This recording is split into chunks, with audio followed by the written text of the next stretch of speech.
You've watched someone tear apart their car for 10 minutes because a $10 bill slipped down somewhere under the seat, checking every fold, every gap, getting genuinely irritated about it. Same person 15 minutes later walks straight past a $10 discount on something they actually wanted to buy. Doesn't even glance twice. Same $10. Two completely different reactions. And it's not really about the money. If you watch that happen, you probably filed it under personality. That guy's cheap. She's bad with money. He's anxious about finances. It gets treated like a character trait, something specific about who that person is underneath. It isn't. It's not personal. It's structural. Almost every brain runs this exact asymmetry, including yours. And if you think back over the last week, you've probably already caught yourself doing a version of it without noticing what it actually was. Here's where this comes from, and it's not a self-help theory or something someone made up for a thumbnail. In 1979, two psychologists named Daniel Kahneman and Amos Tversky published a paper called Prospect Theory in the journal Econometrica. It's one of the most cited papers in the history of economics, and it eventually won Kahneman the Nobel Prize after Tversky had passed away and become ineligible to share it. Before that paper, the standard economic assumption was that people evaluate outcomes in absolute terms. More money is always better than less money, full stop, and a rational person should feel the same amount of better no matter which direction the change came from. Kahneman and Tversky ran a long series of controlled experiments, mostly built around hypothetical choices and monetary gambles, and found that this wasn't how people actually think at all. Their core finding is simple to say and strange to actually sit with. Losses hurt roughly twice as much as equivalent gains feel good, not slightly more. Depending on the specific study, somewhere in the range of 1.5 to 2.5 times as intense. Losing $20 doesn't just cancel out the pleasure of finding $20. It costs more than that, by a wide margin. And here's the part that actually explains the $10 bill in the seat cushion. People don't evaluate outcomes against some neutral baseline. They evaluate them against a reference point, usually wherever they were a moment before. That $10 in your pocket was already yours. Losing it isn't neutral. It's a drop below where you were already standing, and the brain treats that drop as a bigger event than an equivalent step upward would have been. So why does this actually happen? There's a popular explanation you'll run into constantly, that this is ancient wiring, that losing resources used to mean real survival risk, so the alarm is old and just poorly calibrated for a world where losing $10 isn't going to kill anyone. It's a tidy story. It also isn't something Kahneman and Tversky's actual experiments demonstrated. That explanation is an interpretation people layered on top of the data afterward, not the finding itself. What their experiments actually showed, over and over, is the reference point mechanism. The brain isn't asking, how much do I currently have? It's asking, did I just move up or down from where I expected to be standing? And it answers that second question with far more emotional weight than the first one ever gets.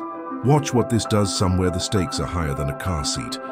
There's a well-documented pattern in investing called the disposition effect, named by researchers Hersh Shefrin and Meir Statman in 1985, built directly on top of Kahneman and Tversky's work. Investors hold on to losing stocks far longer than the numbers justify, waiting for them to come back, because selling would mean officially registering the loss as real. And the same investors sell their winning stocks early, often too early, locking in the gain fast because holding onto a winner starts to feel like risking a future loss of something that currently feels safe. You've probably watched a friend do exactly this without having language for what it was. They won't sell the stock that's down 30%. Still holding, still explaining why this one's different, why it'll recover, why now isn't the right time. Meanwhile, the stock that went up 10% the same week, that one got sold almost immediately. Locked in, done. Same person, same portfolio. Completely inconsistent logic on paper. But it makes total sense once you see what's actually being protected. Not the money. The feeling of the loss becoming official and undeniable. So let's go through what this actually looks like once you know what you're looking at, because once you see it, you'll start noticing it constantly. First, the loss aversion coefficient itself. Losses register at roughly double the emotional intensity of equivalent gains. The tell to watch for: someone visibly more upset about a parking ticket than pleased about finding the same amount of cash on the sidewalk that same week. Watch the size of the reaction, not the size of the amount. Second, the endowment effect. The moment something becomes yours, giving it up stops feeling like a neutral trade and starts feeling like a loss. Kahneman ran a well-known version of this with Jack Netch and Richard Thaler in 1990. They handed one group of people ordinary coffee mugs, then asked the mug owners how much they'd need to be paid to give the mug up, and asked a separate group how much they'd pay to buy the exact same mug. Sellers consistently demanded roughly double what buyers were willing to offer for an identical, interchangeable object. The only variable was who currently held it. The tell: someone overvaluing something the moment it becomes theirs. A car they're selling, a house on the market priced against what they paid rather than what it's worth now. An idea they floated out loud in a meeting 5 minutes ago and are now defending like it's load-bearing. Third, the disposition effect already walked through above. The tell: holding the losers, selling the winners, and always having a specific story ready for why the losing one is the exception. Fourth, status quo bias. Changing your current situation gets coded by the brain as a potential loss, even in cases where the alternative is measurably, obviously better. The tell: staying in a subscription nobody uses, a job they complain about every single week, a living situation that stopped working 2 years ago because switching feels riskier than the actual numbers justify, even when the numbers are sitting right there in plain view. Fifth, framing effects.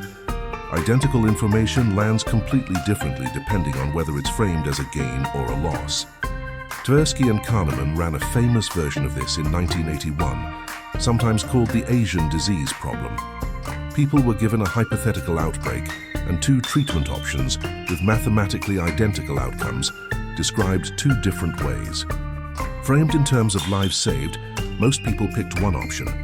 Framed in terms of lives lost using the exact same underlying numbers, most people picked the other. Nothing about the actual outcome changed between the 2 versions.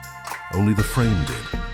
The tell: someone reacting completely differently to 90% survival rate than to 10% mortality rate for the identical statistic, depending purely on which way it was said to them. Sixth, reference point drift. What counts as a loss isn't fixed, it moves with expectation.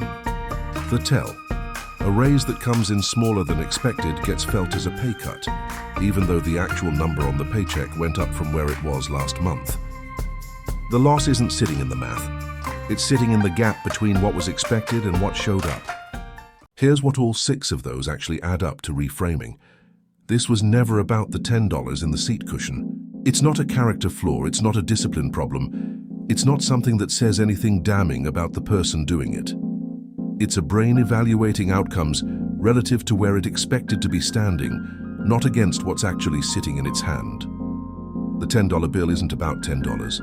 It's about the gap between I had it a second ago and I don't have it now, and that gap is the thing actually being defended every time, regardless of the dollar amount attached to it.